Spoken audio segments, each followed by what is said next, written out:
Boa tarde a todo mundo.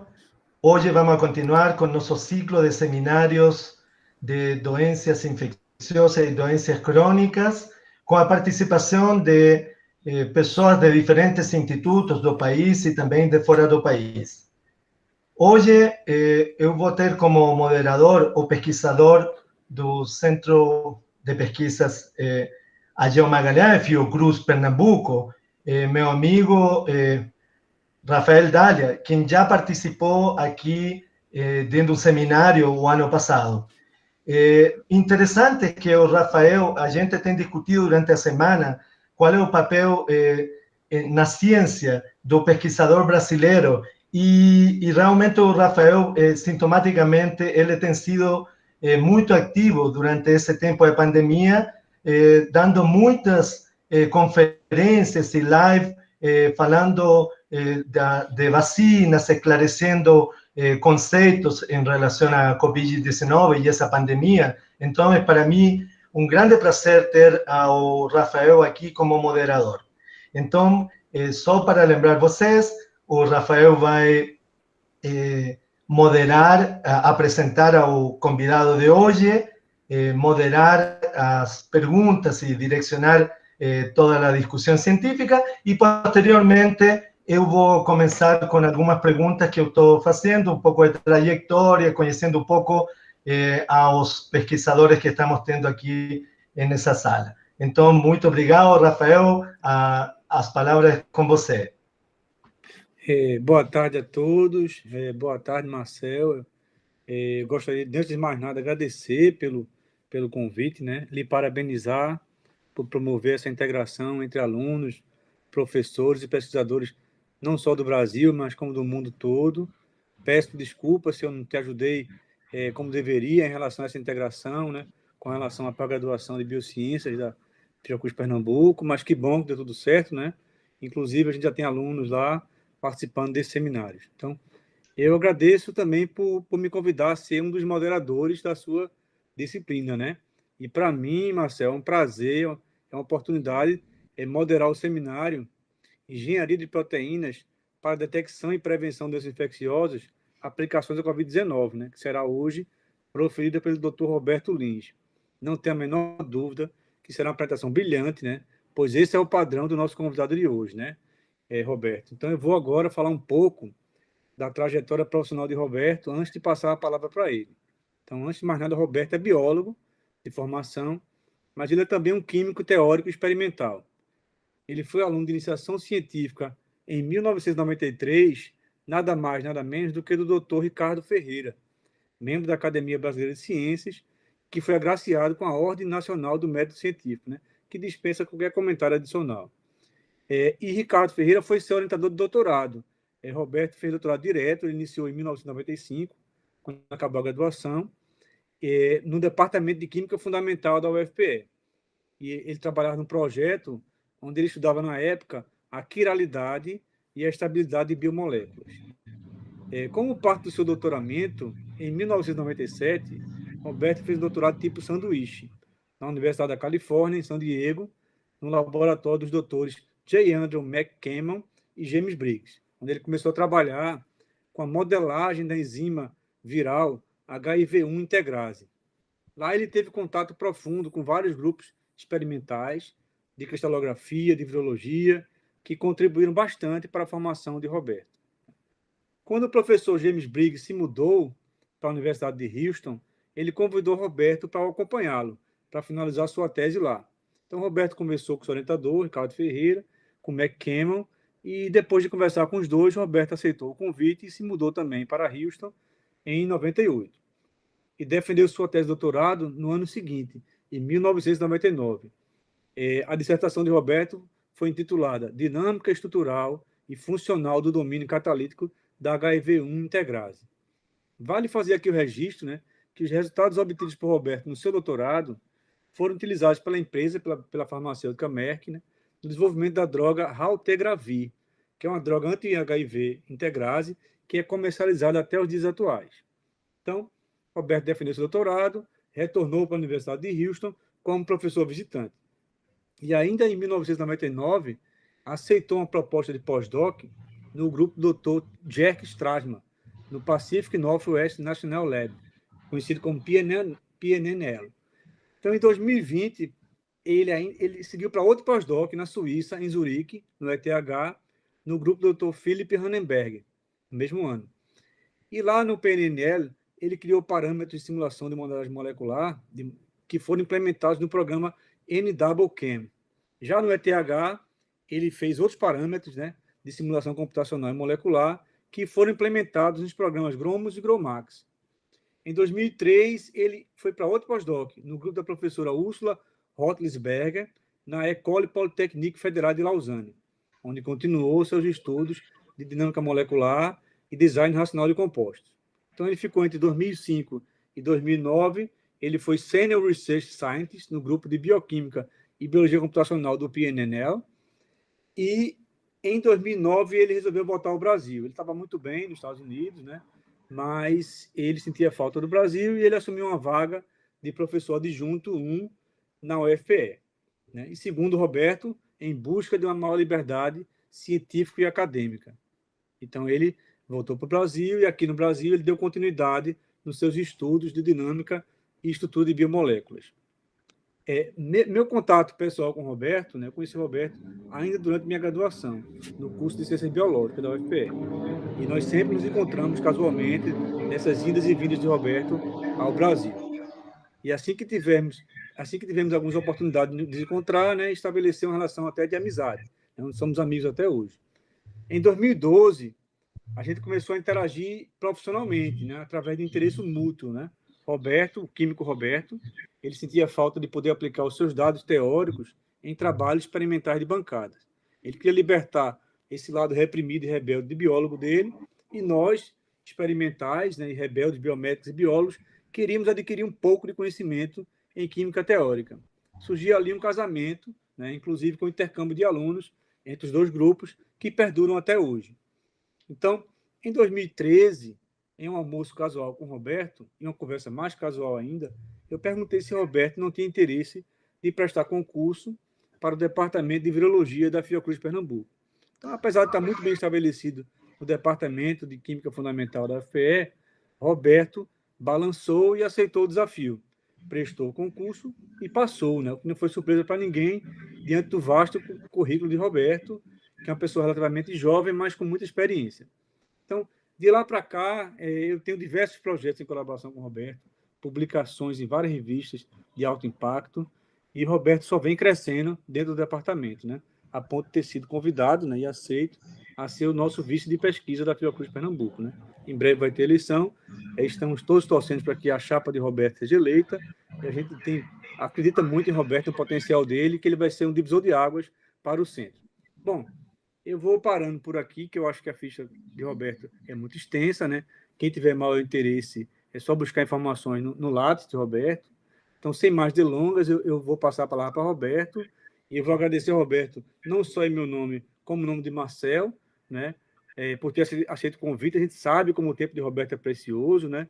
E ele aceitou muito gentilmente esse convite, e eu tenho certeza que a apresentação de Roberto vai ser muito enriquecedora para todos nós. E, para finalizar, eu gostaria de mostrar essa foto aqui atrás de mim, né? Essa foto é de Roberto, né? Roberto, entre outros talentos, ele também é fotógrafo, né? Ele me presenteou com essa bela obra. E, sem mais delongas, Roberto, eu lhe agradeço e lhe passo a palavra. Roberto, a palavra é sua. Agradecer você, quer dizer, fantástica, assim, pela gentileza, tamanha gentileza da introdução, mas, de maneira geral, é uma grande satisfação estar com vocês aqui hoje. Eu vou começar dando feliz aniversário a Gessilda aqui, né, e conhecer vocês um pouco mais ainda a Poliane, a Marina e o Juan. E, bom, eu vou dar início, então, à apresentação de hoje. Vocês fiquem à vontade para me interromper a qualquer momento, ou das perguntas para o final, como acharem melhor. E vão ter vários detalhes que eu decidi omitir, e talvez outros eu me aprofunde um pouco mais, e vocês podem também modular e moderar à medida que acharem necessário. Bom, Vou começar aqui, então, com a apresentação. Onde eu... Acredito que todos vocês estejam vendo. Então, o tópico de hoje, Rafael já falou, engenharia de proteínas para detecção e prevenção de doenças infecciosas e aplicações da Covid-19. Eu vou começar falando um pouco de engenharia de proteínas, visto que é um curso de pós-graduação. E eu imagino que algumas das pessoas talvez não sejam tão familiares com o tópico. Então, eu tentei ser um pouco mais didático, mas... Então, primeiramente... Um instantinho, Roberto. Diga, Marcel. Acho que não está... Não está passando? Agora sim, agora está apresentando. Agora sim. Mas então quando tu coloca em tela cheia não está aparecendo, tá? Tudo bem. Então eu vou fazer o seguinte, eu vou tentar aumentar um pouco aqui e não deixar em tela cheia, acho que... Isso. Vamos ver. Muito bem, então vamos ver se eu consigo. Em tela cheia aparece sim, só não aparece para você o resto da turma aqui. Tá. Mas vocês conseguem ver bem desta forma? Roberto, acho melhor você colocar em tela cheia. Você não vai ver a gente, mas a gente vai ver melhor a sua apresentação. Pronto, vejam se vocês conseguem ver bem a tela.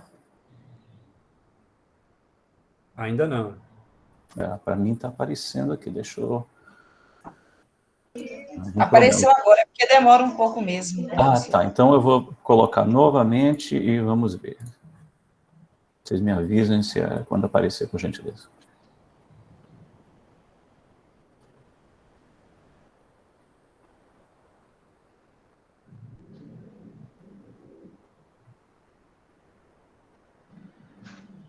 Para mim está aparecendo, nada para vocês?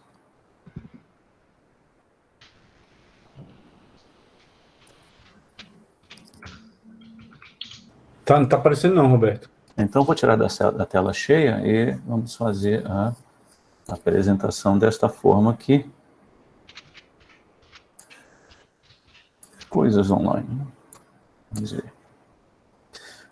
Bom, conseguem visualizar minha tela, imagina agora, correto? Correto. Eu peço desculpas é um pouco menor. Bom, então vamos em frente. Então, primeiramente, perguntar para vocês por que se fazer proteína de engenharia, né? E então, vocês imaginem, quer dizer, primeiro o que é engenharia de proteínas? Por que fazer o que é isso? Bom, basicamente seria uma tecnologia, um procedimento em que você altera ou cria estruturas de proteínas que desempenham uma determinada função que você tem em mente. Exemplo, você pode fazer uma proteína para que seja um catalista, ou que seja um farmacêutico, você pode utilizar em química verde. E se você pensar, se você utilizar esse tipo de tecnologia para otimizar essas moléculas para aplicações que você deseja, é algo muito interessante. O mais interessante da engenharia de proteínas é que elas não têm que ser compatíveis com a vida. Não necessariamente essas proteínas vão ser veiculadas em organismos vivos. Bom, e o que é que a gente pode engenheirar, né, em proteínas? Uma coisa muito comum, que é a nossa principal interesse aqui no grupo, seria ligação. Né? Eu e o Rafael, quer dizer, nós trabalhamos no departamento de virologia, e nós estamos muito interessados, como eu vou falar um pouco mais para frente, em interações antígeno-anticorpo. Então, a gente está muito interessado em interações, ou seja, ligação. Você pode também tornar a sua proteína um catalista, né? Fazer catálise, ou pegar uma enzima que já existe e melhorar a atividade dessa enzima. Bom, se você está engenheirando catálise, nada mais é do que uma ligação, mas para o estado de transição desse composto. Ou você pode dizer, não, eu quero desenhar uma nova função que não existe na natureza. Você pode também, não tem problema.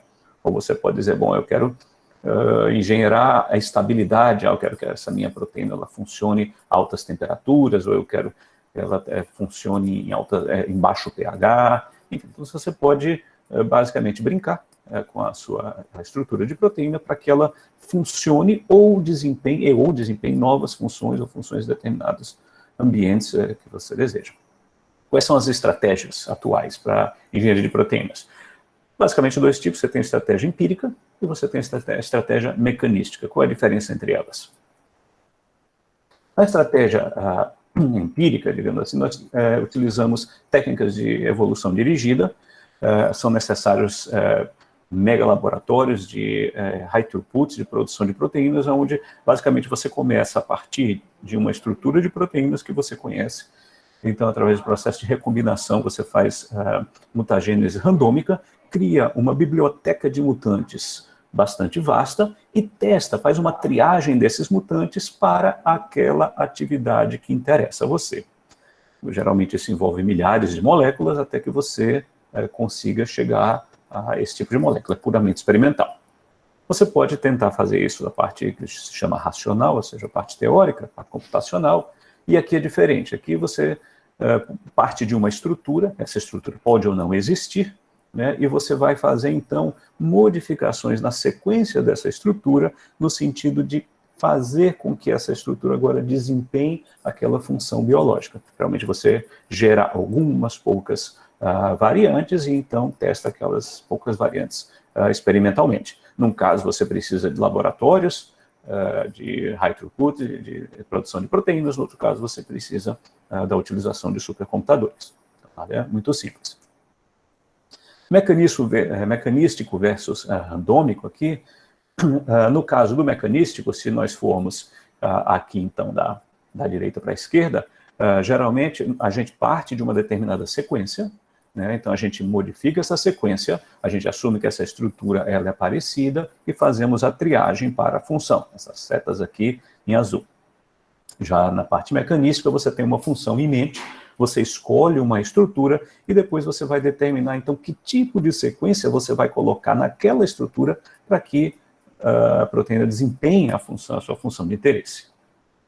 O que é importante a gente lembrar? Bom, quando a gente pensa em estrutura de proteínas, a gente está acostumado a ver aquelas estruturas de proteína do PDB, dos nossos livros de bioquímica, e a gente pensa que são estruturas estáticas, até mesmo porque as primeiras determinações de estrutura de proteína foram feitas através de cristalografia de raio-x. Vocês podem ver aí no canto esquerdo, quer dizer, uma foto de John Kendrew, montando a estrutura da mioglobina, quer dizer, a primeira estrutura de proteína resolvida, né, por cristalografia de raio-x, e se tinha, naquela época, uma ideia de que as proteínas eram entidades rígidas, né? Tanto que nós tivemos lá a Emil Fischer, quando ele tem aquela coisa da chave fechadura, que ainda hoje é ensinado, mas é uma coisa errada, né? Porque as coisas não são rígidas, né? As proteínas são entidades extremamente dinâmicas, são flexíveis. E essa flexibilidade está extremamente relacionada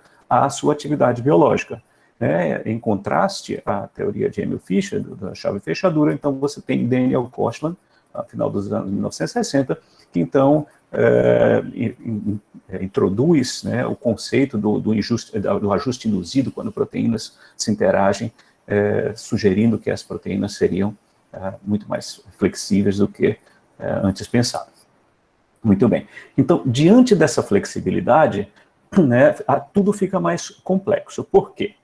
Quando a gente pensa em estrutura de proteína, a gente olha para uma única estrutura, a gente olha para essa estrutura, e se a gente for pensar fazer isso do ponto de vista computacional, nós temos que calcular a energia dessa estrutura, né? Porque a gente sabe que a energia da estrutura, a energia livre da estrutura, a energia mais baixa, né, menor, ela é da estrutura nativa. Mas a energia livre, ela é igual à energia potencial, menos a temperatura versus a entropia. Se eu acabei de dizer para vocês que a proteína é uma entidade dinâmica, então, dependendo do quanto ela se move, não adianta você fazer cálculos em que você não leve em consideração a dinâmica da proteína. Caso contrário, você vai chegar a resultados errados, principalmente no que diz respeito à estrutura de proteínas, a engenharia de proteínas. Já que você está criando coisas ou modificando coisas, você precisa ter certeza que aquela estrutura, do ponto de vista dinâmico do conceito, ela é a de menor energia livre. Bom, tudo isso, essa noção de que a estrutura global, né, é a estrutura de menor energia livre, veio com o experimento de Christian Amundsen, que é interessante, vocês podem ver que ele publicou aí o artigo no Science em 1973, mas ele ganhou o prêmio Nobel exatamente por isso em 1972, né, mas A hipótese termodinâmica é baseada em quê? É de que toda essa informação necessária requerida para a proteína se novelar está na sequência primária. O que ele fez foi, ele pegou a ribonuclease A do esperma de baleia e ele adicionou a ureia e beta-mercaptoetanol, né, só para, principalmente na biologia molecular, eu gosto de frisar, quer dizer, a ureia é um agente caotrópico, enquanto não é desenovelado, quer dizer, não é, enquanto o beta-mercaptoetanol é que faz com que a proteína desenovele. Então, ele quebra as pontes de sulfeto da ribonuclease A proteína perde atividade, em seguida ele faz uma diálise da ureia do beta-mercaptoetanol, e a proteína forma as pontes de sulfeto, e ele consegue recuperar quase 100% da atividade biológica da proteína, levando então à hipótese termodinâmica. Hoje a gente já sabe que é um pouco mais complicado que isso, nós temos proteínas que precisam de outras proteínas, como as chaperonas, para serem noveladas, a gente tem proteínas que se novelam mediante quando elas chegam ao ambiente químico delas, membrana, núcleo, enfim, complexo de Golgi, por aí vai. Mas o grande problema do novelamento de proteína é se nós pensarmos que Anfisen está certo, pelo menos para uma parte dessas proteínas, eu poderia pensar que a partir da sequência do DNA, eu consigo saber a estrutura da proteína.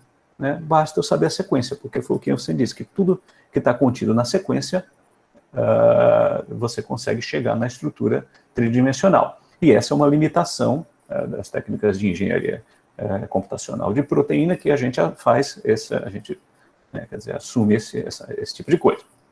Mas a coisa não é tão simples assim. Por que não é tão simples? Se você pensar pelo lado físico da estrutura de proteína, veja que quando a proteína está completamente desenovelada, aberta, e ela então começa a formar os contatos, então os aminoácidos eles deixam de fazer interações com a água e passam a fazer interações entre si. Bom, a gente está acostumado a ver esse funil da energia livre de novelamento da proteína, né, e parece ser um intervalo de energia muito alto, mas eu vou dizer para vocês que é de apenas 5 a 15 quilocalorias por mol. O que isso quer dizer? Isso quer dizer que o meu nível de cálculo ele tem que ser muito bom, porque se a minha incerteza for de 5 quilocalorias por mol, isso pode ser a diferença entre uma proteína completamente desenovelada e proteína nativa.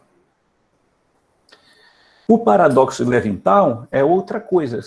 Então é só calcular todas as estruturas. Não é bem assim. Se você, por exemplo, pega uma estrutura de 100 resíduos, e você vai dizer que cada resíduo pode adotar apenas 3 conformações, para ser reducionistas aqui. Então você tem 2 ligações peptídicas, você tem 3 a 198, né? Porque o início só tem o PC e o último aminoácido só vai ter o Fi.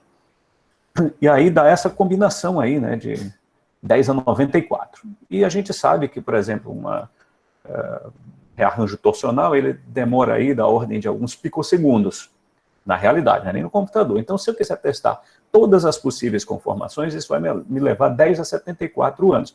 Mas a idade do universo é só 10 a 9. Então, claramente, eu não posso testar todas as combinações, eu tenho que ser inteligente. Tá? Dito isso, veja que a maioria dessas coisas que eu estou falando para vocês são da década de 70, houve bastante progresso e aprendizado de lá para cá. Naquela época, as pessoas tentavam fazer engenharia de proteínas, mas se você olhar na literatura, tem essa revisão de Brannigan e Wilkinson, onde eles dizem que o termo terrorismo de proteína seria mais apropriado, de tamanho insucesso. Né?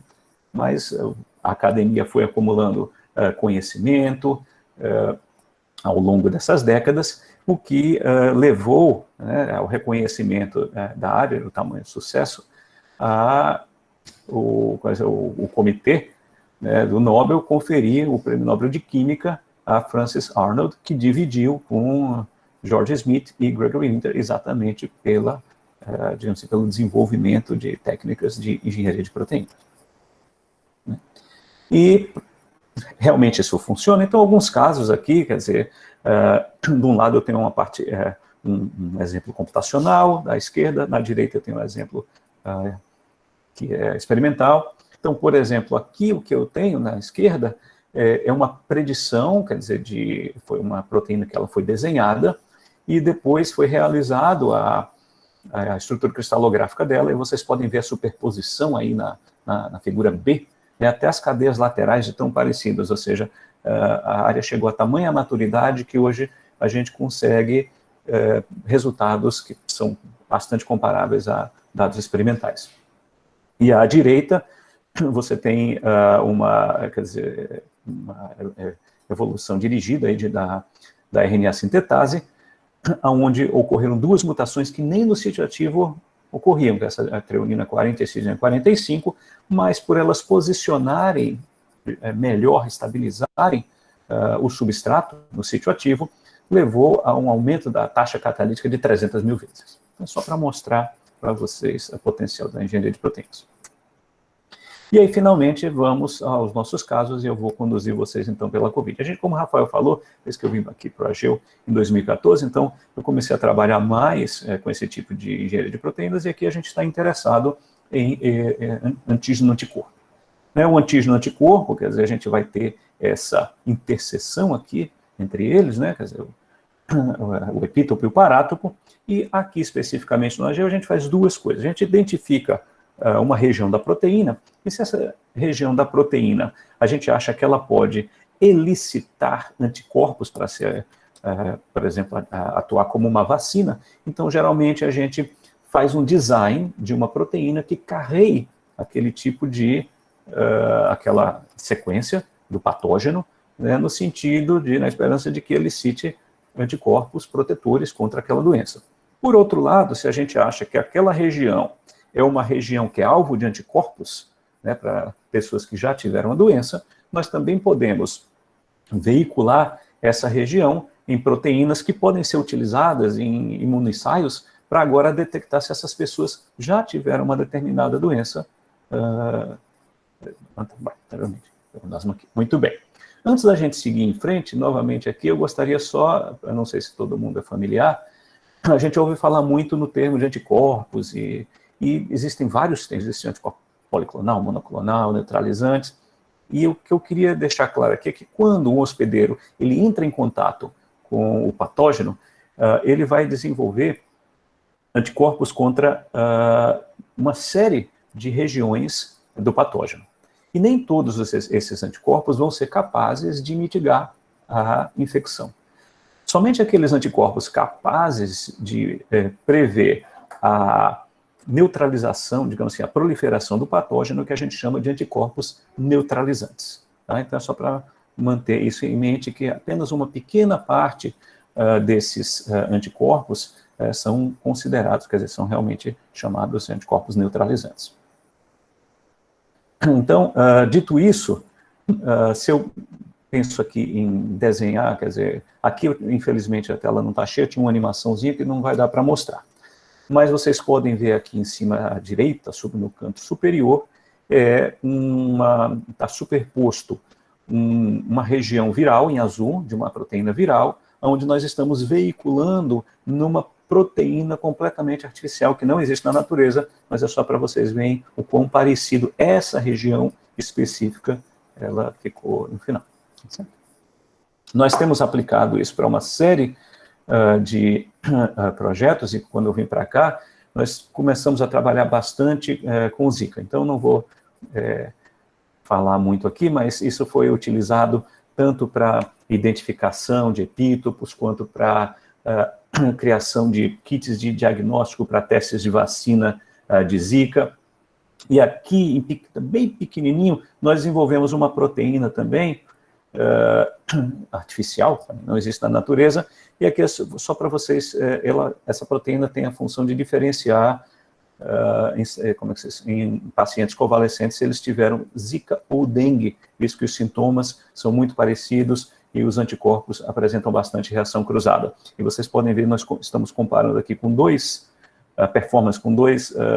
ensaios comercialmente disponíveis, que são os ensaios que, se você for no laboratório privado ou público, vão ser esses que eles vão utilizar, e vocês podem ver que a nossa proteína tem uma melhor performance. Mas, enfim, outra coisa que nós temos feito também, isso é justamente para mostrar a parte de diagnóstico, outra coisa que nós temos feito, nós desenvolvemos uma proteína que se liga a uma região, a um epítopo de anticorpo neutralizante da Zika, E a gente mostra aqui, quer dizer, nós fizemos ensaios de neutralização, mostrando que você tem mais ou menos aí, isso em células vero, você tem mais, aproximadamente uma concentração de 2 micromolar, você impede que o vírus Zika ele entre nas células. Né? E, ao mesmo tempo, essa proteína que foi desenvolvida computacionalmente, novamente algo novo, não existe na natureza, nossos colaboradores na Universidade Nova de Lisboa, eles resolveram a estrutura da proteína, confirmando que, de fato, era conforme engenheirado. E aí veio a pandemia. Né? E a pandemia, não vou falar muito, mas todos nós já estamos cansados de saber, mas até então a vacinação está indo bastante lenta e, bom, só nos resta isolamento social, né, de forma a minimizar a necessidade, quer dizer, necessidade de leitos, né, nos hospitais públicos e privados também, enfim. Então, nesse meio tempo, todas as iniciativas, elas são bem-vindas, seja de terapia, de diagnóstico, para que a gente possa tentar voltar a novo normal. E aí, pensando nisso, que tipos de estratégia de mitigação a gente poderia abordar utilizando a engenharia de proteínas? Vocês foram na literatura, mais ou menos claro que a proteína espícula, a proteína spike, né, do SARS-CoV-2, ela tem sido apontada como principal alvo viral, tanto de anticorpos neutralizantes, como de intervenções terapêuticas. Então a gente pensou o seguinte, utilizando essas estratégias que eu escrevi para vocês, nós podemos fazer duas coisas. A gente pode desenvolver moléculas que sejam muito parecidas com anticorpos, né, específicas para epítopos de anticorpos neutralizantes da proteína S. E eu vou estar dizendo o que com isso? Eu vou estar fazendo com que essas moléculas sintéticas elas se liguem à proteína spike. Então, no caso de um infectado de fase aguda, a gente poderia fazer isso via um ELISA, que seria muito mais barato do que PCR em tempo real, quantitativo, né? E, bom, poderia se utilizar como agentes terapêuticos, como atualmente se utiliza soros de pacientes contendo anticorpos. E uma segunda parte que eu vou falar também, já que é uma coisa bastante nova, que eu vou apresentar para vocês, é como é que a gente pode utilizar esse tipo de técnica também para prever ou identificar essas variantes de preocupação que estão utilizadas, o que é algo extremamente importante para a reformulação das vacinas, né, que estão aí no mercado. Bom, para a primeira parte, nós, ao invés de desenhar anticorpos, que são moléculas bastante grandes, complexas de serem sintetizadas, nós decidimos fazer a engenharia de VHHs, ou nanocorpos. Dar mais para nanocorpos. O VHH é só essa parte que está representada aqui, camelídeos e algumas espécies de tubarão. Então, eles, além dos anticorpos tradicionais, eles produzem esses anticorpos de cadeia simples. Aqui, na verdade, cadeias simples, mas são dimerizados. E essa pequena região aqui, que é a região hipervariável, aonde vai se ligar ao epítopo, ao antígeno, é chamado aí de VHH, o nanocorpo, né? E nós, então, o que nós fazemos é, nós utilizamos a estrutura da proteína spike, né, e desenhamos anticorpos para esses alvos de epítopos e anticorpos neutralizantes. Mas a coisa é um pouco mais complexa, do ponto de vista de quê? Do ponto de vista de que eu mostrei para vocês que a minha função de estrutura, que é a qualidade do meu cálculo, tem que ser relativamente bom, porque senão eu não vou conseguir ter uma qualidade adequada.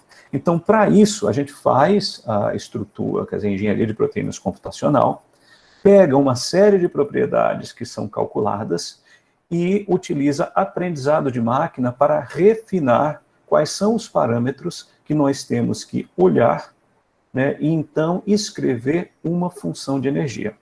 Tá? Isso foi feito através de regressão linear múltipla, neste caso, e o quão bom a gente consegue chegar. Bom, a gente pega aqui um caso onde a gente tem dados experimentais, era um VHH que tinha sido desenvolvido para o SARS-CoV-1, mas que não neutraliza o SARS-CoV-2. Né? Então, nós tínhamos aqui os dados experimentais e nós calculamos utilizando a nossa função de energia livre. Né? Então, você vê que a diferença do dado experimental entre a mesma molécula ligando na spike de SARS-CoV-1 e de SARS-CoV-2, a diferença de energia é de 1,9, aproximadamente 2 quilocalorias por mol, e calculada a diferença também é de aproximadamente 2 quilocalorias por mol. Então, a gente está satisfeito com esse nível de qualidade. Bom, então, em seguida, engenheiramos, utilizando o Santos Dumont, cerca de 1 milhão de VHHs que tinham como alvo diferentes epítopos de anticorpos neutralizantes da proteína spike e selecionamos os 6 melhores, que estão listados aqui. Então, a nossa esperança é que esses anticorpos, esses nanocorpos agora, eles vão ligar a proteína do spike e prevenir que eles entrem, então, nas células, porque eles estão ligando justamente as regiões de interação com a enzima conversora de angiotensina 2, que é o receptor celular de entrada na célula humana. Bom, fizemos essas proteínas, duas até então, dessas proteínas no laboratório, e através de termoforese em microescala, medimos a constante de afinidade do RBD por esses VHHs. E nós tivemos aí dois, dos quais medimos. Vocês podem que a gente tem um aí 10 a menos 7 molar e outro 10 a menos 9 molar. E o quão bom é isso, Roberto? Bom, eu vou dizer para vocês que anticorpos convencionais, eles têm uma afinidade pelos seus alvos que vai entre 10 a menos 6 até 10 a menos 11. Então, 10 a menos 7 está razoável, 10 a menos 9 está excelente, que é a grande maioria dos anticorpos, eles estão na faixa de nanomolar, ou seja, 10 a menos 9 do molar. Tá? Estamos realizando essa semana, acho que eu estou falando uma semana mais cedo ainda, os ensaios da utilização desses nanocorpos em amostras de paciente. Tá? Então, e em seguida, vamos fazer também aqui no NB3, do IAM, provavelmente daqui a 2 semanas, os ensaios de neutralização, né, dada a qualidade bastante razoável dos nossos nanocorpos, funcionando in vitro. Então, o grupo da professora Maria Sato, na USP, vai realizar os experimentos utilizando modelos Muri. Uma outra coisa que nós temos feito, porque falamos, então a gente resolveu tudo, nós temos VHHs, se funcionar, temos terapêuticos, mas aí surgiram as novas variantes. As novas variantes, elas são responsáveis aí pela segunda onda na pandemia, tem sido atribuído uma maior taxa de transmissão, o que tem se visto é que os anticorpos de pacientes da primeira onda, vários deles não são capazes de neutralizar os vírus dessas variantes, né? E que essa alta infectividade tem sido altamente atribuída nos preprints e até algumas publicações a uma maior afinidade entre a proteína das variantes e a ACE2, né, o receptor na célula humana.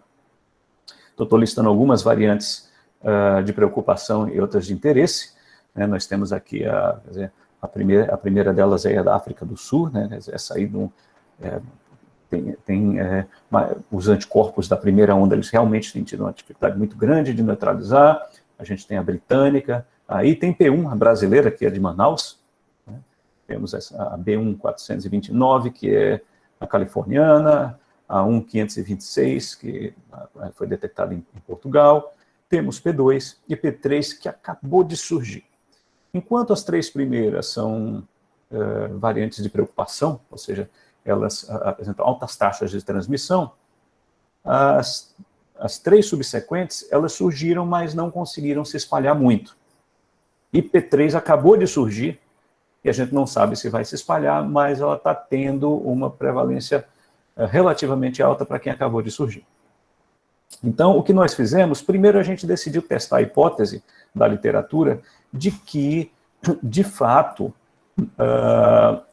essa maior taxa de transmissão seria devido à afinidade da spike, né, do RBD, da spike pela CE2. Então pegamos isso aqui está assim porque o que eu estou mostrando para vocês a partir de agora é um artigo que eu vou estar submetendo hoje à noite, então são resultados inéditos.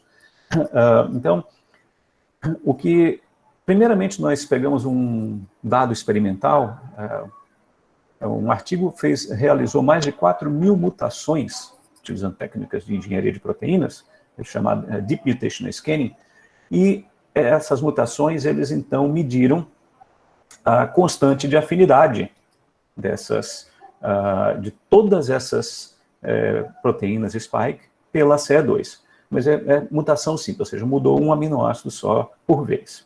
Nós pegamos todos esses dados, através dessas formulazinhas que vocês estão vendo aí à esquerda, nós então convertemos esses dados em dados de energia, porque a gente calcula energia.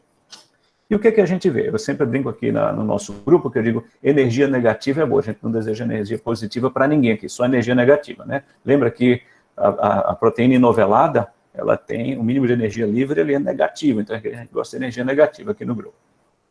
Mas o que vocês podem ver é que as proteínas que têm uma maior aumento de afinidade, ele chega a 1 quilocaloria por mol. O que é 1 quilocaloria por mol? Eu mostrei para vocês 2 nanocorpos, um que estava em 10⁷ e outro que estava em 10⁹. Né? 1 quilocaloria por mol, eu não saí da minha ordem de magnitude. Tá? Eu estou dentro da ordem de magnitude. Então, ter 10⁷ e 10⁹, isso aí provavelmente representa algo na faixa entre 3,5 e 6 quilocalorias por mol. Ou seja, são números muito maiores. Então, esse pequeno ganho de afinidade, ele não se justifica em vista da competição com a afinidade dos anticorpos. Né? Então, nós decidimos fazer o quê, então? Sim, nós fizemos esses mesmos cálculos para saber que nossa função de energia estava funcionando, então nós realizamos esses 4.000 cálculos, não trouxe aqui para mostrar para vocês, e encontramos que a gente teve um erro médio aí de 1,7 quilocalorias por mol do experimental. Por que eu estou dizendo isso? Em seguida, nós então medimos a energia das várias, RBDs, que estão aí presentes na literatura, e comparamos com tanto a ACE2, mas como com os anticorpos que já tiveram sua estrutura resolvida. E o que a gente observou? Primeiramente, 2 coisas. Aqui nessa figura A, que a gente pode ver, a gente tem o RBD ali em cinza, embaixo, e a gente tem tudo superposto. A gente tem a ACE2 em verde, né, a posição dela ligada ao anticorpo, e a gente tem 4 classes de anticorpos neutralizantes. A gente tem classe 1, 2, 3 e 4. As classes 1 e 2, elas se ligam exatamente em cima no mesmo sítio da ACE2, enquanto que a classe 3 e 4 não liga no mesmo sítio, mas ele também apresenta um impedimento estérico com a ligação da ACE2 ao RBD. Em seguida, a gente fez esses cálculos. E o que vocês podem ver nos cálculos aí na B é o seguinte, está vendo essa barra em cinza? Isso quer dizer que é o nosso, digamos assim, significa dizer que não houve modificação significativa na afinidade. Então, se vocês olham os pontinhos verdes, que é a CE2, todos eles estão praticamente dentro ou em cima da barra cinza. Então, em nenhum dessas variantes apresenta afinidade significativamente maior pela C2. Em contraste, se vocês olham os anticorpos neutralizantes, vocês veem que eles apresentam energias muito positivas. Lembra? Energia positiva é ruim. Isso indica o quê? Escape imunológico. Tá certo? Aqueles anticorpos, eles não vão se ligar às proteínas spikes das variantes e, consequentemente, essas variantes vão escapar imunologicamente. O que é interessante? A gente pode ver aí que a P1 que está se alastrando aqui no Brasil, de todos os anticorpos disponíveis na literatura, você vê que só 3, ou seja, a maioria dos anticorpos, não se liga a P1. Assim como a África do Sul, pior ainda, só 2 na África do Sul, né? E, bom, a variante inglesa tem um pouquinho mais. E, interessantemente, se você pega as variantes de interesse, que elas não se espalharam tanto, você tem um maior número de anticorpos neutralizantes que se ligam a ela. O que é preocupante aqui? O que é preocupante aqui é que P3, que acabou de aparecer e ainda não foi classificada, de acordo com os nossos dados, sugerem que P3 pode vir a ser uma variante de preocupação. Então a gente tem que estar bastante, dar bastante atenção a P3 e talvez já levar isso em consideração no desenvolvimento de vacinas, outras vacinas. E da onde vêm essas diferenças? No quadro abaixo, o que vocês estão vendo são, digamos assim, a superfície de carga dessas proteínas. A variante de referência, que é a de Wuhan, vocês podem ver aí o que acontece quando você tem essas mutações. O que acontece é que você muda o potencial eletrostático. Dá uma olhada aqui, a da África do Sul, essa parte toda aqui que estava em vermelho, está em azul, P1 aqui, tudo em azul, P3, aqui são os pontos de modificação, né? A inglesa aqui, que era geralmente negativa, ela fica ligeiramente positiva, tem modificações também nessas regiões, enfim, então, todas essas variantes que vocês veem que tem escape imunológico, elas, basicamente, digamos assim, a força motriz são modificações na superfície de carga da spike, quer dizer, essas mutações elas provocam uma modificação na superfície de carga que promove, então, escape imunológico, permite, então, o escape imunológico das variantes. Dito isso, eu vou fechar aqui, agradecendo, o time é grande, Rafael Dália, que já mencionou, é parceiro eterno, né, e, bom, mas esses trabalhos, principalmente de Covid, tem também a participação do Gabriel Alau, as amostras que nós temos concedidas pelo Carlos Brito e Pamela Ximenes, Maria Sato e a Franciane são colaboradoras nossas na USP. Não posso deixar de agradecer, praticamente parceiro em todos os projetos, o professor Ernesto Marques, e os nossos colaboradores da Universidade de Lisboa, que foram responsáveis por eles fazem a determinação da estrutura das nossas proteínas, e claro, tem um bocado de gente aqui envolvida, o nosso grupo enorme, e as agências de fomento. E com isso eu agradeço enormemente, mais uma vez, a atenção de vocês, peço desculpas aqui pelos problemas técnicos, e fico à disposição para qualquer esclarecimento e perguntas que vocês tenham. Muito obrigado, Marcelo, Rafael, pela introdução mais uma vez.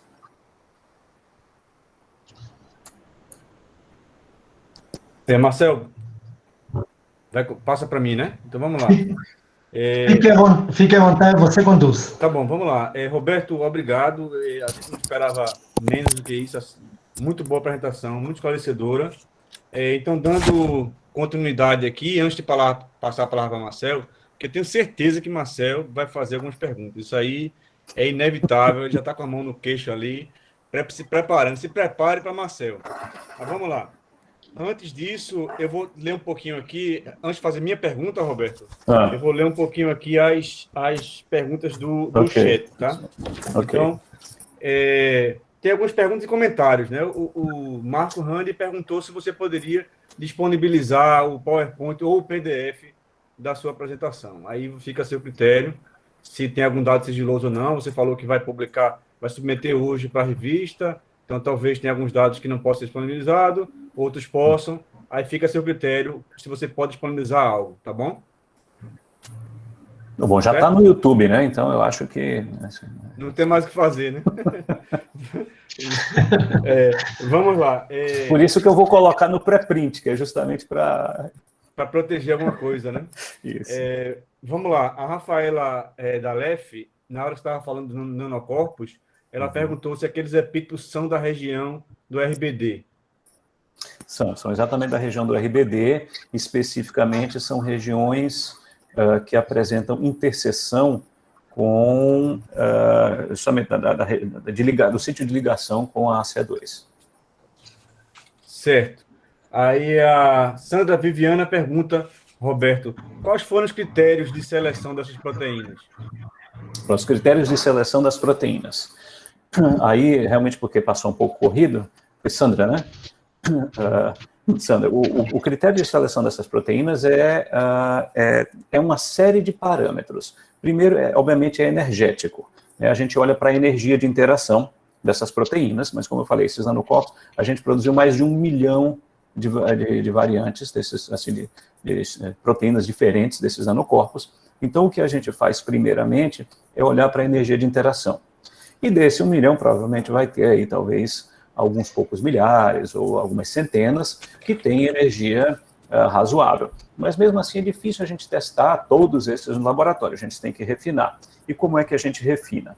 A gente, então, olha para uma série de parâmetros, são 45 parâmetros de interação entre as proteínas, dos quais são digamos assim, medidas físico-químicas, tá certo? Calculadas, e essas 45 propriedades, elas, como eu falei anteriormente, elas são jogadas dentro de algoritmos de aprendizado de máquina, né, que vão, então, dizer para nós quais dessas centenas ou milhares seriam potencialmente os melhores candidatos. E aí a gente chegou àqueles 6, e no momento tivemos tempo de fazer 2 deles.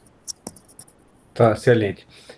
A Suelen Maran, ela pergunta assim, Roberto, pensando no diagnóstico, né, como possui anticorpos diferentes, você teve algum problema para determinar o cutoff? Muito bem, Suelen. Isso a gente não fez ainda. Nós estamos, eu peguei essas amostras na sexta-feira, e como o contingente aqui na instituição está reduzido, a gente só pode trabalhar 2 pessoas por dia aqui, então a gente está tendo que alternar as pessoas. E a gente está pretendendo começar isso na quinta-feira. Né? E na quinta-feira a gente vai fazer o teste com esses 2 VHHs, é possível que a gente tenha que estabelecer cutoffs diferentes, que a gente não sabe se um vai funcionar melhor do que o outro, isso a gente ainda vai ter que esperar uns dias para saber. Excelente. O Marco Randi foi quem pediu o PDF, certo? Você falou que estava no YouTube, mas na verdade o que ele quer é a introdução, interessa a ele para fins didáticos, então ele não está muito interessado nos dados sigilosos. Você poderia remover esses dados e passar. Ele está insistindo, vai ter que ceder. Pronto, eu vou passar para o Marcel, então. Pronto. E o Stefano Souza, ele pergunta assim, Roberto, ele queria mais detalhes, né, desse esquema da chave-fechadura, porque ele menciona que algumas pessoas dizem que isso não é a coisa mais correta de dizer, que é um esquema chave-fechadura. O que é que você pode falar a respeito disso? Pronto, então, a chave-fechadura, como eu falei, isso foi um conceito, né, como eu falei, foi de Emil Fischer, não lembro exatamente, 1884, 89, alguma coisa desse tipo, que tentava exemplificar a interação de enzimas com seus substratos, e que foi depois pensado também antígeno, anticorpo e coisas desse tipo. Isso era um conceito razoável à época, porque todas as estruturas de proteínas eram feitas por cristalografia de raio-x. Então, se achava que as proteínas eram entidades estáticas. Quando as técnicas foram melhorando e permitiu, quer dizer, indícios experimentais, indicavam que as proteínas não seriam tão rígidas assim. Foi aí quando, em 69, acredito, correto, que Daniel Kostland falou, não, as proteínas, elas são flexíveis, e elas, quando elas se encontram uma com as outras, um substrato, vai ocorrer algum nível de modificação, e esse nível de modificação, ele, como é que se diz? Ele chamou de ajuste induzido. Né? Então, quer dizer, se você é um professor de escola ou de universidade, é interessante ressaltar, quer dizer, que, de fato, o conceito de chave-fechadura é um conceito mais ultrapassado, quer dizer, que assume a rigidez das proteínas, as quais, na realidade, não são. A flexibilidade de proteínas, elas estão diretamente ligadas à sua função biológica. Ok, Roberto. O Paulo Vieira pergunta: se os anticorpos produzidos na primeira onda estão tendo dificuldade em neutralizar as variantes, não é isso? Uhum. Essas vacinas que estamos tomando podem ter eficácia diminuída? Eu vou responder primeiro e depois eu gostaria que Rafael, como especialista, complementasse. O que é que nós estamos vendo até então? Na realidade, existem vários dados na literatura, né? Inclusive saiu agora com pacientes, 2.000 pacientes, mas ainda é preliminar. Então, vamos por partes. E aí vai depender também da vacina. O que é que nós temos? Bom, os dados estão todos dados preliminares, N pequeno, dados das vacinas da Pfizer e da Moderna, mostraram que in vitro, células vero, foram 99 amostras apenas, eles verificaram que não inibe P1, por exemplo. Ou seja, que em princípio não teria, vamos por partes, não teria atividade contra a P1 escaparia. Se você pega a Coronavac, só houve um anúncio por parte do Butantan. O estudo ainda não saiu. O que eles dizem é que a Coronavac protege contra P1. Eu, particularmente, aí é um achismo, eu acho que a Coronavac vai ser, neste contexto de variantes, uma das melhores vacinas. Por que eu digo isso? Porque a Coronavac é baseado em vírus inteiro, né? E aí, o vírus inteiro, você tem anticorpos neutralizantes não só contra a spike, mas contra outras proteínas do vírus. Então, quando você toma a Coronavac, que você tem aquelas, o organismo vai elicitar anticorpos contra vários epítopos. Então, mesmo se o vírus modificou a spike, o RBD dele, muito provavelmente ele não vai conseguir modificar tudo ao mesmo tempo, tá? Então, embora talvez você possa ter alguns sintomas, mas esses sintomas, eles provavelmente vão ser diminuídos.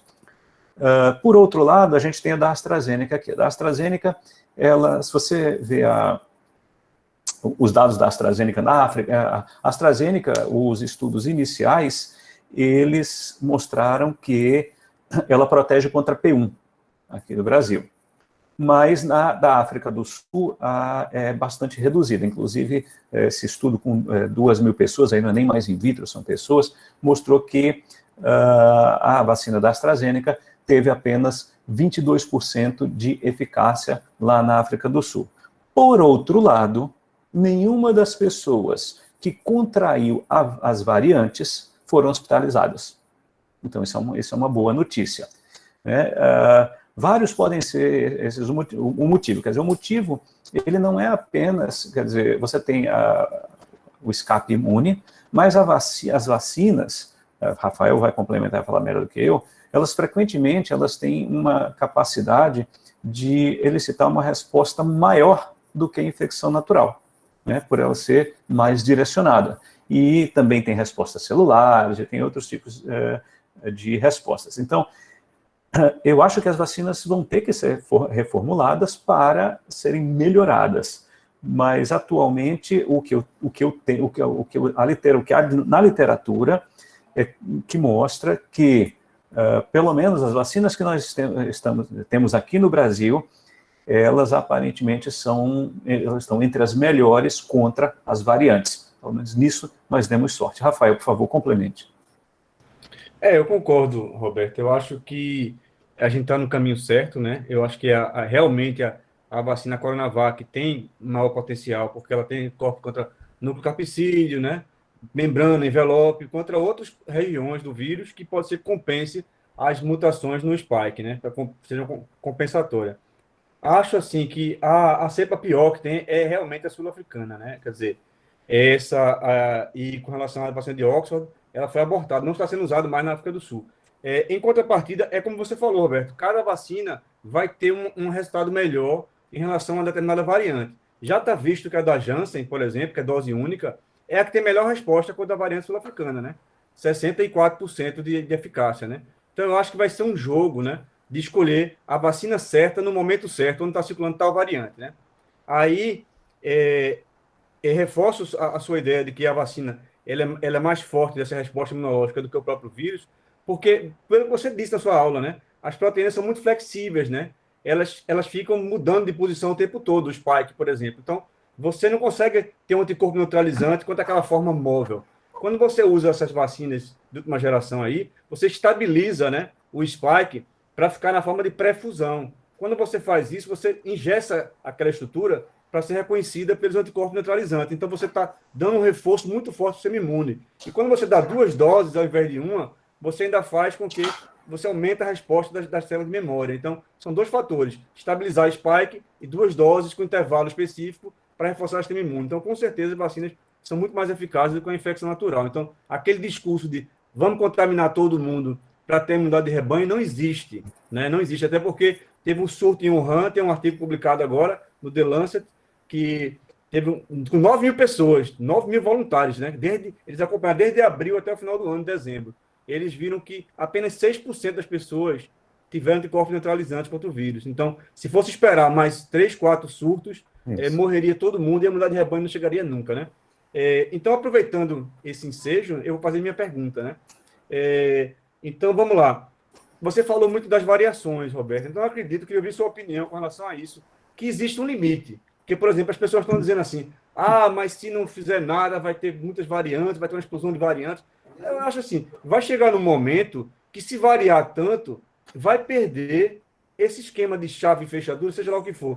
Vai alterar de tanta forma o vírus que ele não vai mais conseguir entrar na célula. Entendeu? Se ele não consegue mais entrar na célula, ele deixa de ser um problema. Então, minha pergunta é, existe um limite de variações? Pergunta 1. E se existir, pergunta 2. As vacinas do futuro vão ser baseadas em multiantígenos, por exemplo? Vamos pegar várias variantes e colocar no mesmo formulado, que ninguém fez isso ainda? Eu acredito que sim, respondendo logo a última pergunta, né? Quer dizer, as últimas vacinas, elas vão ser multiantígenos, vão conter uma combinação, e não precisa ser todas, porque, por exemplo, nós estamos vendo aí, se a gente pegar da AstraZeneca, a AstraZeneca protege contra Wuhan e protege contra P1. Então, a gente não precisa endereçar numa única vacina todos os antígenos possíveis, né? Mas uma combinação de antígenos que proteja contra as várias variantes. Então, quer dizer, vai ser muito menor o número de combinações de antígenos a serem veiculados. E você, obviamente, você está correto quando você fala não pode ter, quer dizer, é um número finito, o número de variantes, principalmente pelo que a gente está mostrando aí, quer dizer, nós e o pessoal que fez o estudo do Deep Mutational Scanning, onde eles mostram que, quer dizer, eram 4 mil mutações e pouquíssimas conferem uma melhoria, né, de afinidade ao receptor de entrada na célula, mostrando que só é permitido uma certa variação, você não consegue ir muito além disso. Agora, o problema é que essa variação ela não é tão pequena. Então, se a gente não realmente, nesse momento, não se isolar, não usar máscara, enfim, tudo que a gente fez é tudo que a gente já sabe, a pandemia pode durar uns 4, 5, 7 anos. Aí depois, obviamente, chegou o número de variantes, é finito, chegou ao fim e pronto, acabou. Mas se nós fizermos a nossa parte, pode acabar antes.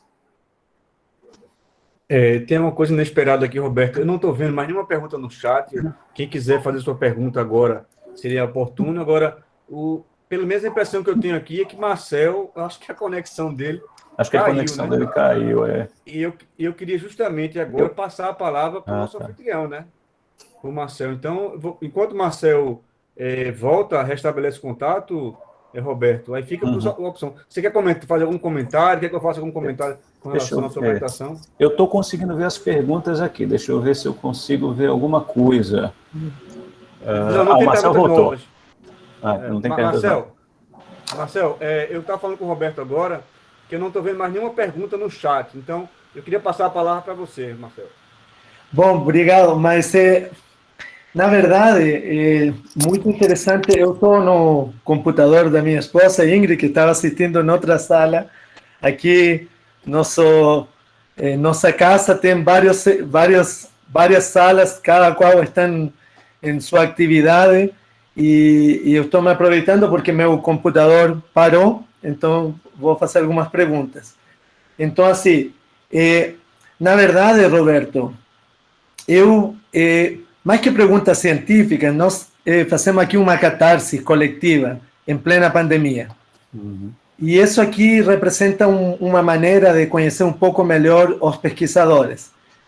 Então, eu te queria agradecer primeiro pela apresentação. É difícil conceptualizar o que você fez. Eu acho que é super interessante colocar, assim, é muito difícil colocar essa árida parte de predição matemática, biológica, de uma maneira conceptual como você fez. Então, te queria agradecer e eu, mais que tudo, queria te fazer algumas perguntas. Como cientista, como pernambucano, eu tenho uma experiência nordestina. Passei 3 anos da minha vida em Recife, e na verdade que eu tenho muito carinho por Recife por 2 razões particulares. Primeiro, porque nasceu um filho meu aí, Gustavo, apesar de que ele foi criado em Rio de Janeiro e ele se acha carioca, para mim é pernambucano. E outra coisa importante, porque o lugar onde eu fiquei, onde realmente resolvi ficar no Brasil, depois de ter passado 9 anos da minha vida em São Paulo, foi Recife, por ter ganho um concurso aí na Federal e posteriormente no Ageu Magalhães. E isso me permitiu ficar no Brasil. Então, mas existe uma coisa muito interessante quando, se eu te perguntar e criar um link entre uma coisa e outra, quando eu sempre gosto de perguntar em relação à literatura. E se a gente vai procurar literatura de Pernambuco, vem 2 pessoas na cabeça, assim, na história da literatura pernambucana, que é João Cabral de Melo Neto e também vem Gilberto Freire. E se você avalia o porquê eles ficaram famosos, é um conceito que a gente tem, que eu quero te passar para o Rafael. Porque a João Cabral de Melo Neto, ele, com Morte e Vida Severina, mostra um pouco o que é a vida no sertão e a ida para Recife e as dificuldades da vida nordestina. E quando você avalia um pouco Gilberto Freire, que é estudado e lido no mundo inteiro, e também criticado, e eu vou fazer uma crítica daqui a pouco, Gilberto Freire fala um pouco da Casa Senzala, certo? E a Casa Grande e Senzala. Então, vem uma palavra que eu teria que definir, na minha experiência estrangeira e na minha vida, chegando a Recife, foi desigualdade social. E talvez eu estou indo muito profundo, mudando seus conceitos para uma coisa que talvez eu senti muito fortemente em Recife. Então, minha pergunta para você, como cientista, pela tua experiência de vida fora do país, que é o que te motivou a voltar ao país e como você vê essa desigualdade social e como é que pode contribuir um cientista a mudar um pouco esse quadro de desigualdade social? Bom, vou começar pela parte mais fácil, né? O que me motivou a voltar para o país. E tem várias coisas. Bom, mas só fazendo um adendo aqui, eu gosto muito de Gilberto Freire, e eu moro, inclusive, eu consigo, a poucos metros da Fundação Gilberto Freire, né? É um lugar muito agradável, tem o museu da Fundação, tem o cinema da Fundação, e antes da pandemia eu costumava ir lá quase que semanalmente para as exposições e coisas desse tipo. E tem um livro dele que, embora ele seja, obviamente ele é famoso pelo Casa Grande Senzala, mas tem um outro livro que eu acho bastante interessante, porque acho que todo mundo gosta de comer e cozinhar. Rafael é um excelente cozinheiro, eu tento também a cozinha, que é um livro do Gilberto Freire, Açúcar, que ele escreveu na época ele foi extremamente criticado, porque como alguém do porte dele iria escrever um livro sobre a influência da comida na como é que se diz? Influência cultural, né, de uma comida cultural, e o livro tem receitas também da época, basicamente é um tratado cultural. E claro, essa desigualdade social que você está falando, ela é retratada justamente por aí, e ela é um pouco explicada em Casa Grande Senzala, bem como ela é explicada também no livro Açúcar. Isso é óbvio, né? Pela forma de colonização que surgiu. A gente sabe que quando o pessoal saiu lá de Portugal, né, eles plantavam cana-de-açúcar na Ilha da Madeira. E então, quando eles atingiram a ilha de Fernando de Noronha, que na verdade foi um português que ele era um mercenário, então ele foi pago com dinheiro, esqueci o nome da família alemã, e aí ele pegou o navio e achou a ilha de Fernando de Noronha, que na verdade o nome original é Ilha de São Domingo da Quaresma, só que o nome dele era Fernando de Noronha. Então ele foi lá e falou, vou plantar, ele falou para os alemães, eu vou lá plantar um bocado de cana-de-açúcar, fazer açúcar e dar dinheiro para a gente. E quando ele chegou lá, e todo mundo fala, não, uma ilha no meio do Atlântico, uma ilha, que ilha é essa? Não, a ilha de Fernando de Noronha. Fernando de Noronha era o nome do mercenário, aí depois mudou o nome, ficou Ilha de Fernando de Noronha. Mas enfim, aí Fernando de Noronha, o pessoal quando chegou lá e viu aquela plantação de cana-de-açúcar, falou, bom, se dá aqui em Fernando de Noronha, vai dar ali continental com uma escala muito maior. E tudo isso começou como é que se diz, na região Nordeste, obviamente, a monocultura canavial. Então nós tivemos uma colonização de escravidão, escravocrata, muito forte na região, o que contribuiu, a gente sabe que, a pobreza no Brasil está muito ligado à cor, né? E é histórica, esse tipo de coisa. E, infelizmente, a gente tem, a gente tem essas sequelas desse tipo de colonização na região ainda. E tem outros discursos que a gente poderia passar a noite inteira conversando aqui, mas aí eu acho que valeria pelo menos um vinho, né? Mas, enfim, voltando à parte, as suas perguntas específicas, bom, como o Rafael falou, eu trabalhava no Pacific Northwest National Laboratory, e embora, como eu falei, e é muito diferente o sistema, e aí vem aquela questão da cultura. Rafael, eu já estava, digamos assim, adaptado é diferente de integrado, né? Eu estava adaptado à cultura, eu, à época, até preferia falar inglês do que português. Quando eu cheguei aqui no Brasil de volta, Rafael sabe, esqueci as palavras e tal, e eu estava extremamente adaptado ao estilo de vida, mas me faltava muito, Marcel, duas coisas. Uma coisa era a parte social, todos os meus amigos eram estrangeiros, eu não conseguia nunca consegui me adaptar muito bem, apreciar muito a cultura, problema pessoal. Mas a outra questão foi o que o Rafael falou, que era a liberdade acadêmica. Quer dizer, nos Estados Unidos você tem, digamos assim, você tem aquelas metas muito específicas e você tem os seus projetos, e aí se o projeto acabou, não interessa se você está escrevendo um artigo.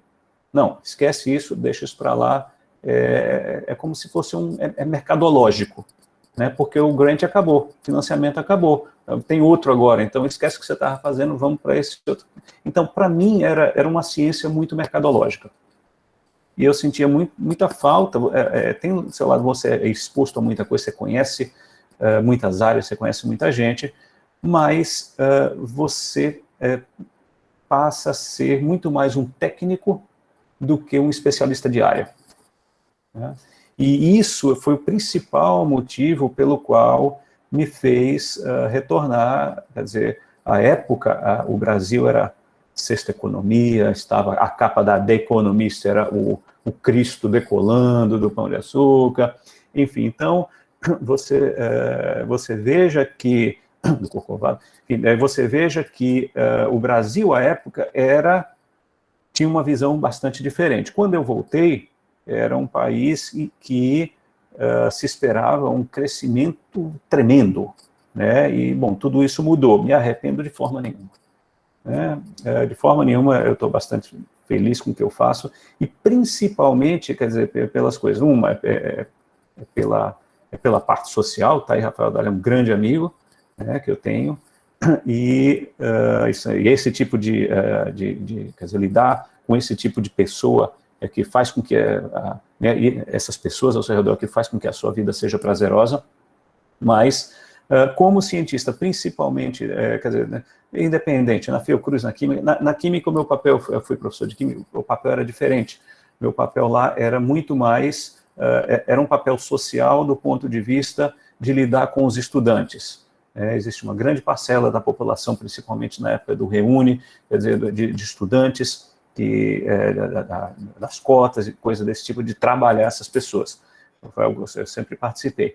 E aqui no AGEU, é um trabalho mais de laboratório, mas duas coisas que, quer dizer, uma, você está vendo aí, o Rafael, a quantidade de lives e de informação para a sociedade que ele tem passado nesse meio tempo. Eu não tenho a mesma estatura do Rafael, mas eu tento fazer quando possível, né? E, bom, e aí a gente vai galgando novas, digamos assim, novas possibilidades de aplicar esse nosso tempo ao que realmente importa, principalmente estando na Fiocruz, que é saúde social. E quando eu falo saúde social, não estou falando só saúde e doença. Saúde é um coletivo, né, de ingredientes, dos quais ele vai do psicológico ao social, ao médico, e enfim, assim. Então, ao longo desses meus anos aqui, quer dizer, na Fiocruz, eu vou me trabalhar, porque uma das razões de ter vindo para cá, para a Fiocruz, não foi exatamente essa inicialmente, era mais na área de pesquisa, mas isso tem me despertado ao longo, talvez, dos últimos 2 anos, principalmente com essa coisa da pandemia, né, de só porque você ser pesquisador da Fiocruz, está no departamento de virologia, e as pessoas estarem o tempo inteiro ligando para você e falando, e eu repassando, eu falei, eu não sou médico, mas conversa com fulano, não, conversa com ciclano, não sei o quê, mas eu coloquei tanta gente em contato com tanta gente, então talvez não tenha ajudado diretamente, mas eu consegui, digamos assim, ser útil de forma indireta, que aí me fez pensar um pouco, digamos assim, justamente o meu papel e como eu poderia aplicar isso de forma mais eficaz. Aí foi o que o Rafael mencionou, que, bom, parte dessa razão aí de eu ter, digamos assim, ter mais ou menos decidido aí já estou um pouco mais em gestão para colocar essas coisas em prática. Mas, bom, vamos ver. Não sei se respondi, Marcelo. Não, lógico, a pergunta é muito ampla, perguntou muito interessante a maneira que você abordou também. Não sei, Rafael fica aí pensativo no que você está falando, talvez ele queira colocar algum comentário. Ele me conhece um pouco para o lado que estou indo um pouco nessa conversa, mas é porque, talvez, Roberto, eu passei por uma situação, mas muitos anos atrás, como você, estando em Pernambuco, mas eu não era nascido em Recife, né? Nascido no Chile, com estudante em São Paulo, certo? E depois com experiência fora, um pouco em Inglaterra. Aí eu depois fui para Recife e eu senti um pouco, em Recife, um pouco de isolamento um pouco regional, isolamento até científico. E eu sei que vocês são pesquisadores de alto nível, vocês têm revertido um pouco esse isolamento através da qualidade e da formação que vocês têm. Mas eu queria qual é a tua visão em relação a como é que você sente essa integração científica ou essa integração aí desde Recife? Eu sei que o mundo tem mudado, porque agora temos videoconferência, muitas colaborações através da distância, mas mesmo assim tem decisões centrais, e às vezes essas decisões centrais apontam muito para o Sudeste. E quando a gente fala de futebol, o Rafael Dália tem que apagar o microfone, porque ele vai dizer que tudo é ajuda para o Sudeste e que seu esporte é muito maltratado porque não tem ajuda, certo? Então, eu queria te falar como você se sentiu em relação a isso. Eu sei que você pode ter apoio nesse momento da instituição, mas como você vê a integração, talvez, regional e também a integração científica com respeito ao resto do país?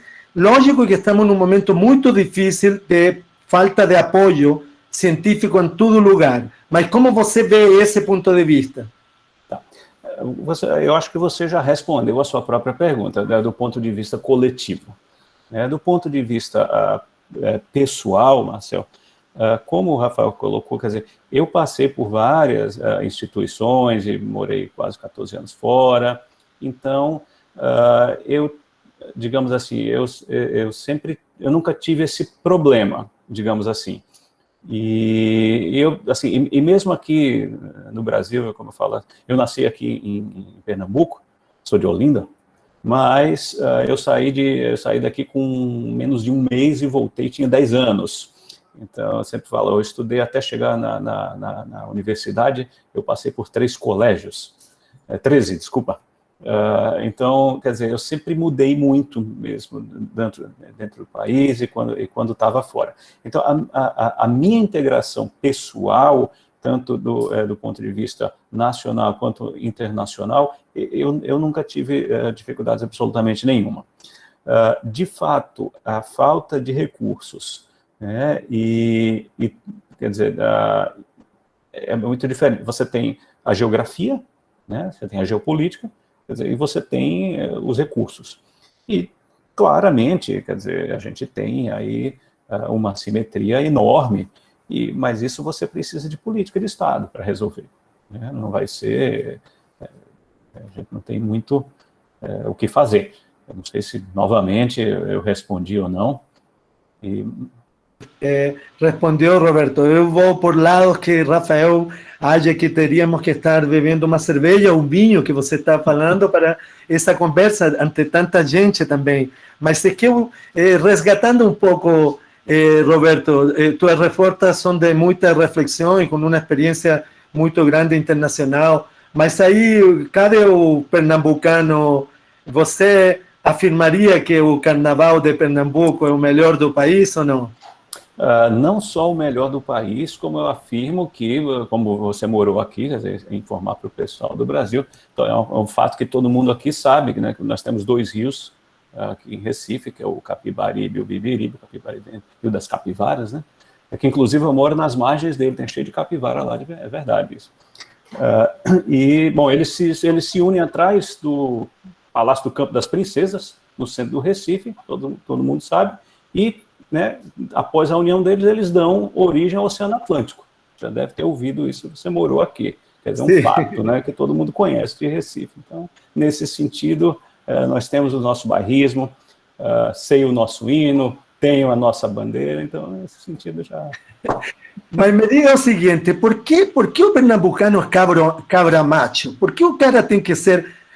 por que tem que ser bravo? Por que o pernambucano? Porque, olha, eu sempre defendo, eu acho assim, a garra do estudante pernambucano tem muito relação também com essa atitude brava. Fica bravo, furioso, arretado. Por quê? Me diga, você também é assim ou o Rafael é assim? Não, eu não sou. Aí quem é assim é Rafael, talvez ele possa lhe responder. Mas tem 2 perguntas lá no chat que não foram respondidas. Vou deixar o Rafael responder isso primeiro. Eu não estou vendo a pergunta, Roberto. Não, a pergunta por que você é cabra macho? É porque eu não sou chileno. Mas vamos lá. Vou fazer as perguntas para Roberto. Vamos lá. Roberto, a Daniela Tapete pergunta: há um recurso de bioinformática mais utilizado atualmente na engenharia de proteínas? Daniela, não são recursos... Quando a gente fala, a gente sempre pensa em bioinformática. Não é exatamente... A engenharia de proteínas ela não é exatamente bioinformática, tá? Eu diria que ela está mais para biologia computacional. A bioinformática, ela lida com, digamos assim, dados, né? Quer dizer, como se fala, gerenciamento e o tratamento de dados. Quando a gente faz engenharia de proteínas, o que a gente faz? Nós fazemos uma série de cálculos físico-químicos, matemáticos, né, que são, mas assim, toda a base é muita físico-química envolvida. Por isso que eu falo, é muito mais uma bioquímica computacional do que uma bioinformática. Então, recursos, tem alguns servidores, algumas coisas, mas eles tipicamente não têm a mesma qualidade de desempenho de, obviamente, quando você utiliza ferramentas mais robustas. Eu diria que um dos principais softwares, por exemplo, a gente roda esse software no Santos Dumont, utilizando aproximadamente aí, sei lá, algo entre 1.000 e 4.000 núcleos simultaneamente computacionais, que é o Rosetta. E você pode utilizar mais, é simplesmente porque senão a gente ocupa a máquina inteira, eles não deixam. Mas é isso. Roberto, tem uma pergunta aqui da Michele, que ela pergunta se você poderia explicar mais um pouquinho dos efeitos colaterais de vacina. Eu acho que não é muito a sua área, mas se você quiser falar... Eu vou dizer que... Vou tentar, quer dizer, vou dizer que... Bom, efeito colateral é não tomar vacina, né, que é a doença. Eu vou começar dizendo isso. Efeito colateral de vacina tem duas coisas. Quando você toma vacina para gripe, às vezes você fica ali molinho, não sei o quê. Bom, na realidade não é da vacina, não é do ingrediente ativo, especificamente, que você está tendo o efeito colateral. Você está tendo efeito colateral, são os adjuvantes. E o adjuvante depende se você tem vacina para corona, vacina para gripe, vacina o que seja. E o que eles estão tentando fazer, eles estão criando uma resposta inflamatória. Então, na realidade, quando você tem uma reação à vacina, é porque a vacina está funcionando melhor, né? Porque o seu sistema imune está respondendo melhor àquele tipo de coisa. Então, isso é uma coisa ótima. Agora, se você estiver falando essas reações adversas que falaram aí, por exemplo, da vacina Pfizer, coisa, isso são pessoas que têm alergia a polietileno glicol. Bom, se você tem alergia a polietileno glicol, você não pode comer um refrigerante, você não pode comer nada enlatado, quer dizer, então é uma parcela muito pequena da população.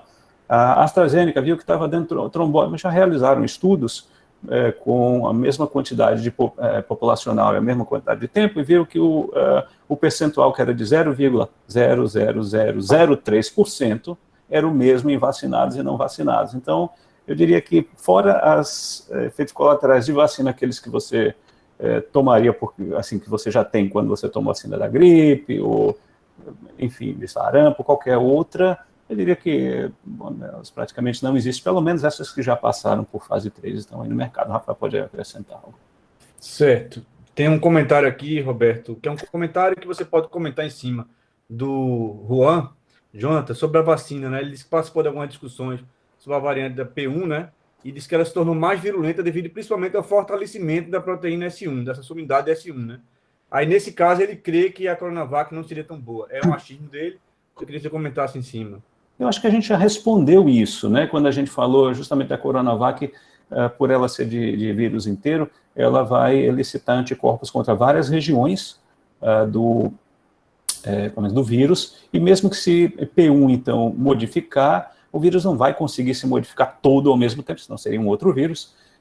Então, provavelmente, os anticorpos contra a Coronavac, outros anticorpos da Coronavac contra outros epítopos neutralizantes vão atuar, como falei, já mencionei aqui, apesar de ser uma tecnologia mais antiga, eu acredito que, diante do cenário de variantes, provavelmente, aí é o meu achismo, vai ser uma das melhores vacinas.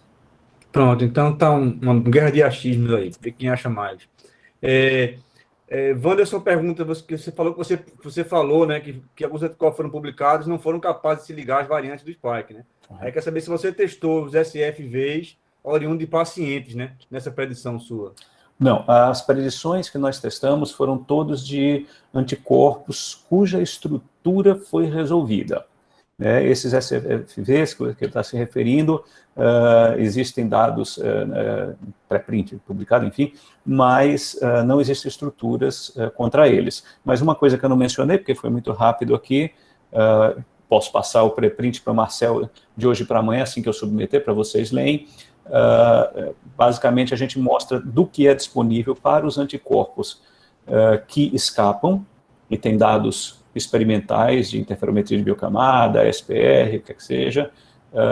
Todos os nossos dados, eles batem com aqueles que escapam, dos que não escapam, do que é disponível na literatura. Posso passar o preprint para o Marcel, pode passar para o grupo. A Rafaela da Lef faz mais uma pergunta aqui. Ela pergunta qual foi o método utilizado. Ela quer saber se em relação aos epítopos, se o método utilizado foi alinhamento. Não, Fábio, como eu já falei, os epítopos, a gente, neste caso, são epítopos já conhecidos da literatura.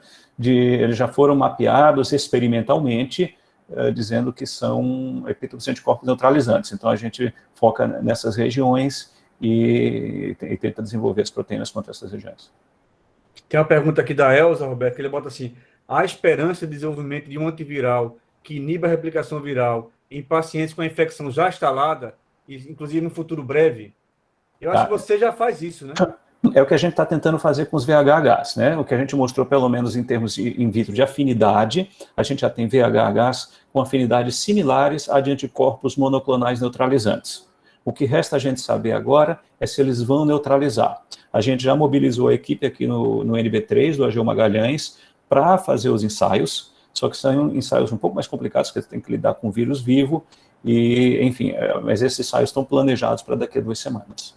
A gente fazer in vitro, pelo menos. Roberto, o Nilson, que a gente conhece, nosso conhecido Nilson Zanquim, Um abraço, ele exatamente, pode dar um abraço que vai ficar gravado, porque ele acabou de sair, que ele não tem tempo mais de ficar. Ainda não saí. Estou saindo agora. Pronto. Então, mas aí depois você assiste, então, vai estar gravado no YouTube, ou você vê agora ou vê a resposta depois. Mas o Nilson está curioso para saber o detalhe da maturação do VH no seu manuscrito. Ah, tá, nisso. Isso é computacional mesmo, é como eu expliquei aqui, tá? Quer dizer, essa maturação, essa triagem aí gerou 1 milhão, olha para as energias, para as propriedades de interface, passa por aprendizado de máquina, roda o moinho e sai. Beleza. Você quer falar, Nilson? Beleza. Não, eu estou aqui no trabalho, então a gente está de máscara, então não podemos falar muito, não. Ok, parabéns aí pelo trabalho e um abraço para vocês aí. Então, Um abraço, Nilson. Abraço, Nilson. Bom, eu acho que está de bom tamanho, né, Marcelo? Você está satisfeito? Sim, olha, eu estou satisfeito, mas eu gostei muito do Roberto e eu já te conheço como você pensa um pouco, então eu estou explorando um pouco a situação, Roberto. Roberto, obrigado por todas as perguntas, mas ficou uma sensação um pouco estranha, porque a gente estava puxando para outro lado, vieram perguntas científicas que foram muito interessantes, mas ficou essa sensação de que o pernambucano é recio, bravo, mas eu queria fazer um comentário um pouco, porque eu não estou, ou saí daí um pouco, porque queria, se você me fazer um comentário talvez agudo, e novamente vou te colocar em uma situação que talvez seja fora da realidade. Mas há 20 anos, quando eu estava aí, eu estava muito bem, mas senti isolamento, não tínhamos internet, não tínhamos isso. E eu tinha tido uma formação muito de paulista, né? Então, eu estava em São Paulo e depois eu optei por um concurso no Rio e passei no Rio. E aí, em vez de ir para a UFRJ, fui para a Fundação Oswaldo Cruz, onde fiquei um tempo, agora estou em Curitiba, né? Fiquei 10 anos. Mas uma sensação que me fez sair um pouco do Recife é porque eu ficava muito impressionado com a elite pernambucana. Eu achava que Recife não gostava como se tratava as empregadas domésticas, ao cara que trabalhava num supermercado. As pessoas, existia uma situação muito marcante entre o que era o povo e a elite. Com pouco dinheiro, a pessoa já se creia muito poderosa em Recife. Essa era a minha opinião há 20 anos. Isso está um pouco relatado em Casa Grande e Senzala, e parece que o Mino Carta, que é o editor de Carta Capital, grandiosa revista, quase as únicas que se pode ler nesse país, ele sempre se refere a Casa Grande e Senzala a nossa situação de extremos na elite. Então, o que aconteceu? E isso é uma coisa pessoal, assim, eu estava muito balançado em se saía ou não saía de Recife, porque eu gostava muito do povo pernambucano, mas não gostava da elite. E eu jogava futebol, e eu tinha passado um concurso no Rio e tinha decidido deixar Recife. Então, eu fui a jogar futebol com uns caras. O Rafael não jogava porque Rafael opina de futebol, gosta de futebol, mas não joga. Não joga. Roberto é pior, viu? Tá, bom, mas eu jogava e jogava aí perto, pela rodoviária, perto em um colégio que tinha um campo de gramado, esqueci o nome do colégio, e íamos a jogar das 10:30 da noite à meia-noite e meia, futebol de campo. Eu tinha 30 e pouco e jogava com caras de 20 e pouco. Então eu queria me despedir, e fui a me despedir porque tinha que ir embora. Mas essa é uma coisa, estou indo pela tangente, mas volto ao tema. Então eu fui a jogar futebol e expliquei para os caras que eu ia deixar Recife, e me falaram, mas por que você vai deixar se você gosta? Não, porque oportunidade de trabalho. E aí eu falei para um tio de um amigo do Rafael, eu falei para ele, não gosto porque nunca gostei de como a elite trata ao povo. E o povo pernambucano, o povo sofrido, trabalhador, e é muito duro ter que estar aceitando essa maneira como lo tratam. E aí o cara me pegou, estavam escolhendo o time e a gente estava aquecendo, e o cara me chama para um lado e me fala umas palavras. Por favor, não esqueça nunca esqueça o que vou te falar.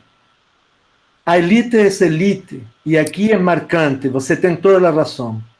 Mas você não vai encontrar nunca um povo tão querido, tão sofrido, e tão carinhoso como o povo pernambucano. Bom, agora estou falando e me emocionei um pouco, porque quando ele me falou isso, ele me disse, você tem razão, a elite aqui não presta muito, mas você não vai esquecer, nunca esqueça o povo pernambucano. Na verdade é que começamos a jogar, e eu, aos 30 e pouco, agora aos 50 choro por qualquer coisa, mas aos 30 e pouco, eu comecei a jogar e eu não parava de chorar. E esse foi um pouco o sentimento que eu tive um pouco deixando Recife.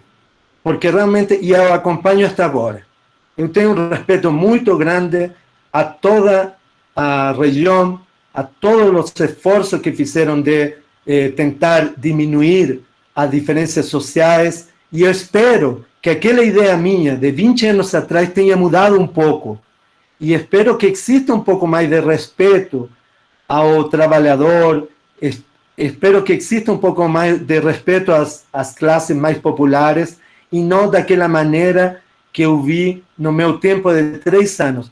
Recife me permitiu ver a diversidade social no país, me permitiu ver as diferenças, as tremendas diferenças e desigualdades que existem no Brasil, e me afiançou um pouco minha ideologia e meu pensamento que eu tenho até agora. Então eu sou muito grato a Recife e muito respeito tenho pela população pernambucana e nordestina. Só isso queria te falar, um pouco o sentimento que eu tenho. Espero que essa diferença e esse trato da elite tenha sido melhorado um pouco, e se não, contribuir para que não exista tantas diferenças na sociedade e a gente possa ter um país um pouco mais igualitário. Obrigado, Marcel, pelas suas palavras, pelo seu depoimento. De fato, infelizmente, eu acredito... Bom, eu morei aqui também, talvez 20, ou não, talvez 30 anos atrás, né, e eu consigo ver uma melhora. Mas o que você está falando é fato, mas eu não acho que é só em Recife. Talvez em Recife seja um pouco mais exacerbado esse tipo de coisa do que em outras regiões, pelas razões que eu estava falando antes. Eu acho que Recife culturalmente é muito forte, né? E aí a gente sabe que toda a população de uma região de cultura forte, ela é mais fechada em si.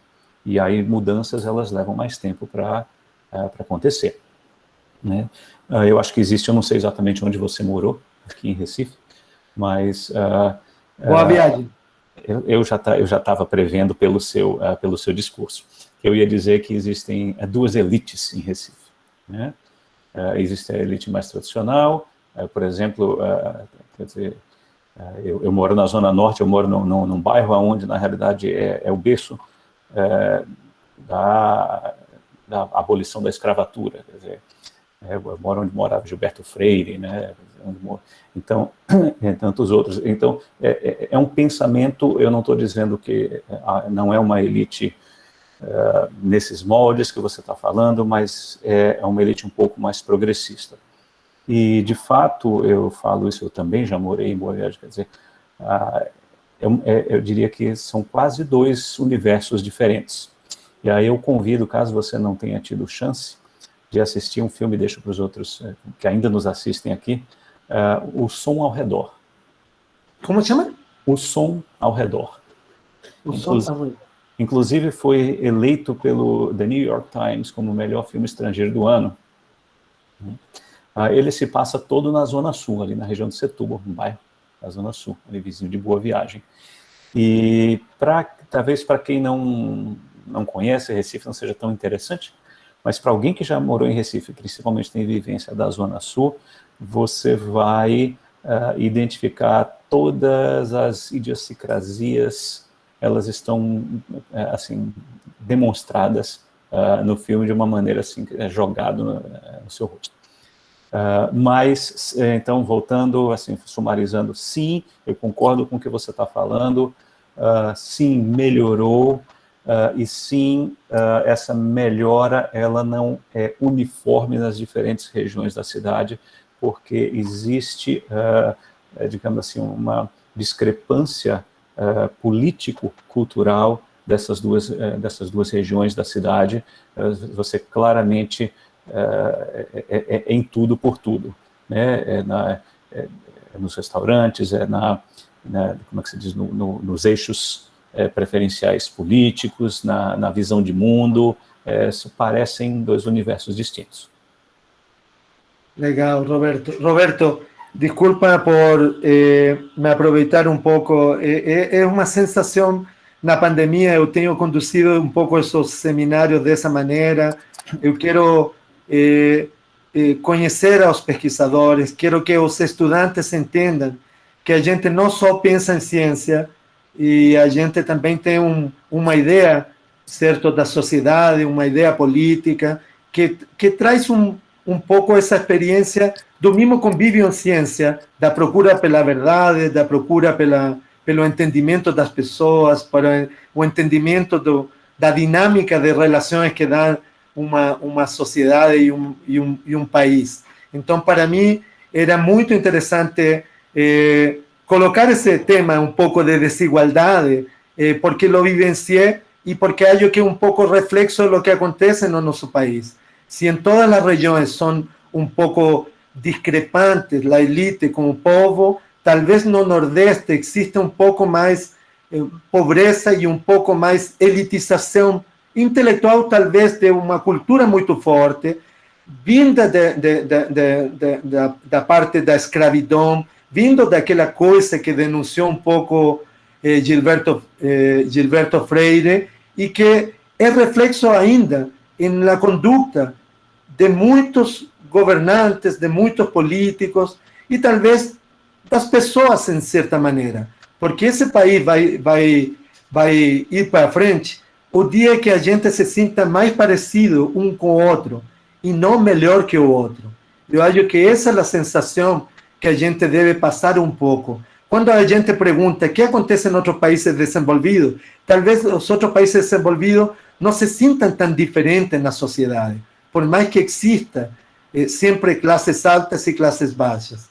Eu acho que esse sentimento é um pouco o que a ciência nos permite enxergar. E eu me aproveitei um pouco e descobri que você seria um excelente candidato para tomar vinho, cerveja, comer macaxeira, a macaxeira que vocês tanto gostam, ou ir a comer um bode, ou uma galinha cabidela, ou ir ao Parrachachá, ou ao Chicapitanga, ou algum outro restaurante perto de onde você mora, e não aqueles que estou falando, que são os restaurantes que talvez eu consegui só enxergar esse povo mais elitizado e talvez me faltou um pouco mais esse povo de Gilberto Freire do outro lado da cidade.